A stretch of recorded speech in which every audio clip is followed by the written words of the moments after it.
Cancel culture. It's a term we hear everywhere these days. But what does it really mean? In the simplest terms, cancel culture is like a boycott. But instead of boycotting a product, people boycott a person. This usually happens online. Someone does or says something considered offensive. Then, people call them out on social media platforms. The goal is to cancel this person, to make them lose their platform and influence. But here's the big question. Is cancel culture a tool for social justice or a form of digital mob rule? Let's check this and explore this complex issue. Cancel culture didn't just appear out of thin air. It has a complex history that is deeply rooted in societal changes and technological advancements. Its roots are intertwined with social movements that have long sought to address and rectify social injustices, and the evolution of the internet, which has transformed how we communicate and mobilize. Did you know? The term cancel culture became widely popular in the late 2010s, fueled by social media platforms like Twitter and Instagram. Some people argue that it's a natural progression of holding people accountable for their actions, a way to ensure that those in power are not above reproach.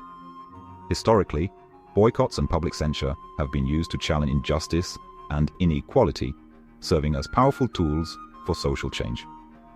Think of the Montgomery bus boycott, a pivotal moment in the civil rights movement that highlighted the power of collective action, or the grape boycott led by Cesar Chavez, which brought attention to the plight of farm workers and their fight for fair treatment. These were forms of social pressure aimed at creating positive change, demonstrating the impact of organized efforts. With the rise of the internet and social media, the speed and scale of such movements have been amplified, allowing messages to spread rapidly and reach a global audience. Cancel culture, in a way, can be seen as an extension of this historical pattern, a modern iteration of age-old tactics used to demand accountability and foster social change.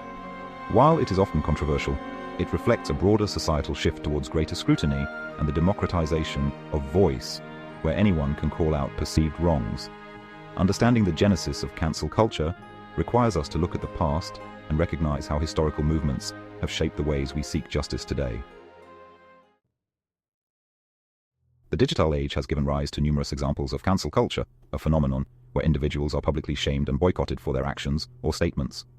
Celebrities, politicians, and even everyday individuals have found themselves in the crosshairs of this modern-day form of public shaming.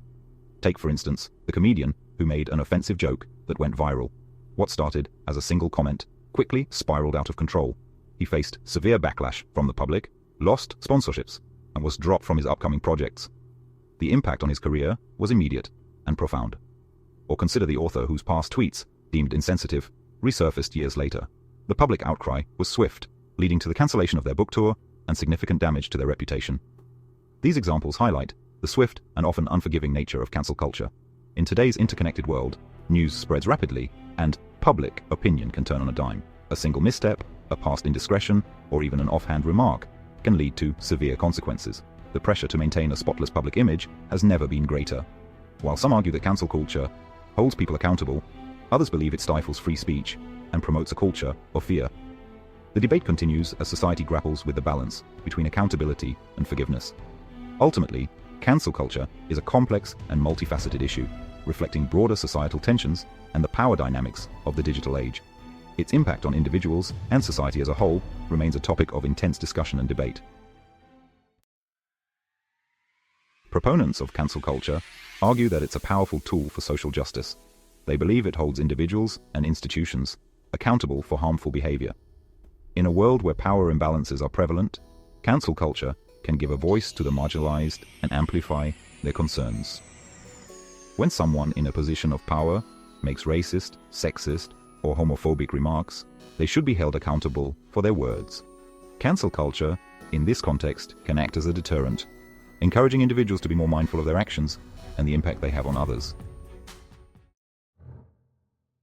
The downside, when mob mentality takes over.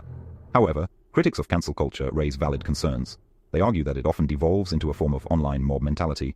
Nuance is lost, due process is ignored, and forgiveness becomes a rare commodity.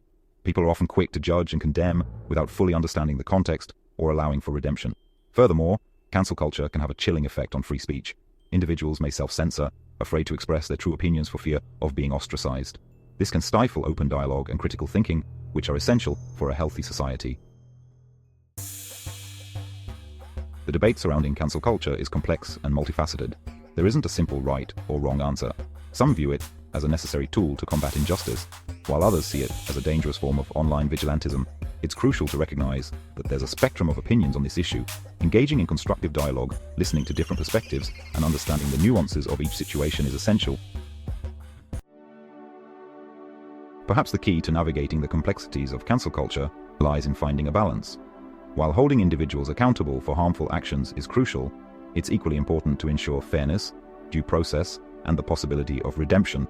Instead of resorting to immediate cancellation, fostering a culture of dialogue, education, and restorative justice might be more effective in the long run. In today's interconnected world, the concept of accountability has taken on new dimensions. It's no longer confined to personal interactions, but has expanded into the vast realm of digital communication. Cancel culture is a reflection of the evolving landscape of social accountability in the digital age.